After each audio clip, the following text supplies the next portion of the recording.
नमस्कार मित्रों, आप सभी का हार्दिक स्वागत है हमारी चैनल धर्मार्थ पे। प्रभु श्री राम ने अपनी अंगूठी देकर हनुमान जी को लंका भेजा था और कहा था कि माता सीता से कहना कि तुम्हारे राम तुम्हें जल्द ही लेने आएंगे।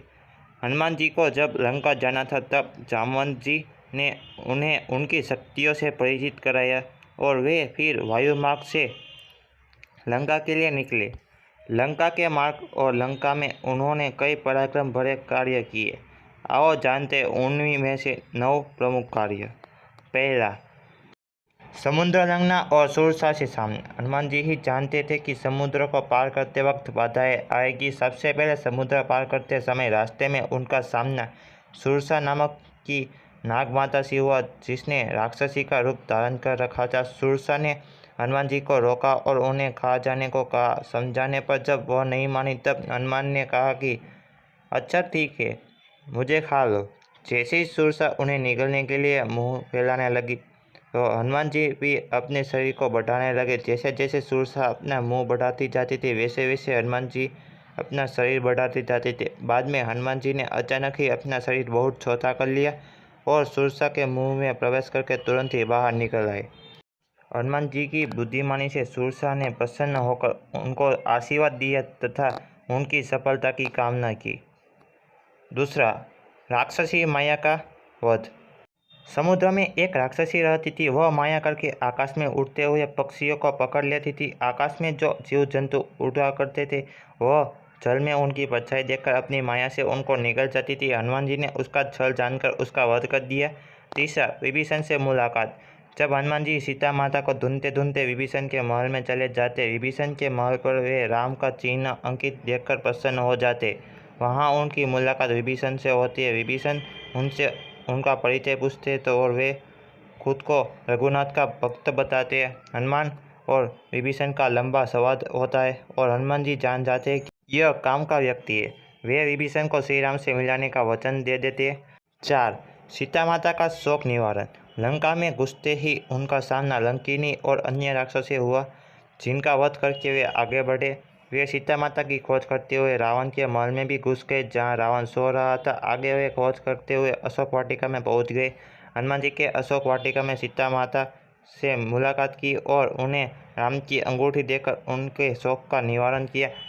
5वां, अशोक वाटिका को उजाड़ना। सीता माता से आज्ञा पाकर हनुमान जी बाग में घुस गए और फल खाने लगे।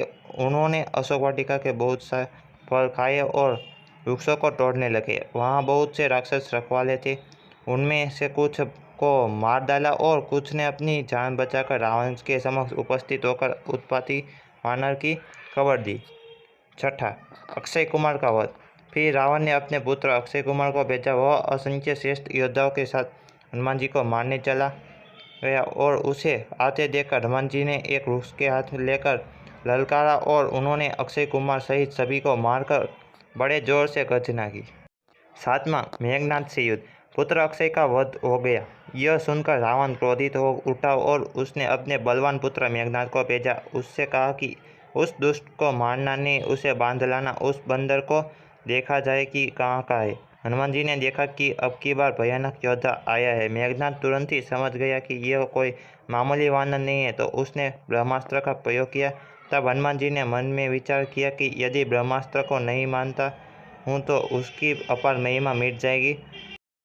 तब ब्रह्मबाण से मूर्छित होकर हनुमान जी वृक्ष के नीचे गिर पड़े। जब मेघनाद ने देखा कि हनुमान जी मूर्छित हो गए तब वह उनको नासपास से बांधकर ले गया। बंधक हनुमान जी ने जाकर रावण की सभा देखी और फिर उन्होंने खुद ही रावण क्रोधित होकर कहता है, तूने किस अपराध से राक्षसों को मारा? क्या तुझे मेरी शक्ति और महिमा के बारे में पता नहीं है? तब हनुमान जी राम की महिमा का वर्णन करते और उसे अपनी गलती मानकर राम की शरण में जाने की शिक्षा देते। 8वां, लंका दान। राम की महिमा सुनकर रावण क्रोधित होकर कहता है कि जिस पुच्छ के बल यह यहाँ पर बैठा है उसकी इस पुच्छ में आग लगा दी जाए। जब बिना पुच्छ का यह बंदर अपने प्रभु के पास जाएगा तो प्रभु भी यहाँ आने की हिम्मत नहीं करेगा। पुच्छ को जलते हुए देखकर हनुमान जी तुरंत ही बहुत छोटे रूप में हो गए और बंधन से निकलकर वे सोने की अटारियों पर जा चढ़े। फिर उन्होंने अपना विशालकाय रूप धारण किया और अट्टहास करते हुए रावण के महल को जलाने लगे। उसको देखकर लंकावासी भयभीत हो गए। देखते ही देखते लंका जलने लगी और लंकावासी भयाक्रांत हो गए। हनुमान जी ने एक ही क्षण में सारा नगर जला डाला। एक विभीषण का घर नहीं जलाया। सारी लंका जलाने के बाद वे समुद्र में कूद पड़े और पुनः लौट आए। 9वां, राम को सीता की खबर देना। पूछ बुझाकर फिर छोटा सा रूप धारण कर हनुमान जी श्री जानकी जी के सामने हाथ जोड़कर जा खड़े हुए और उन्होंने उनकी चूड़ामणि निशानी ली और समुद्र लांघकर वे इस पर आए और उन्होंने वानरों को किलकिला शब्द मतलब की हर्षध्वनि सुनाया। हनुमान जी ने राम के समक्ष उपस्थित होकर कहा, हे नाथ, चलते समय उन्होंने माता सीता ने मुझे चूड़ामणि उतार कर दी। श्री रघुनाथ जी ने उसे लेकर हनुमान जी को हृदय से लगा लिया। हनुमान जी ने फिर कहा, हे नाथ, दोनों नेत्रों में जल भरकर जानकी जी ने मुझसे कुछ वचन कहे और हनुमान जी ने श्री जानकी की वीर गाथा कह सुनाई और सुनकर राम की आंखों में आंसू आ गए। अगर आपको हमारी यह प्रस्तुति पसंद आई है तो हमारे वीडियो को लाइक कर चैनल को सब्सक्राइब कर दीजिएगा। अगर हमसे इस वीडियो में कोई भी भूल या गलती हुई हो तो हम आपसे क्षमा मांग रहे, कृपया हमें क्षमा कर दीजिएगा।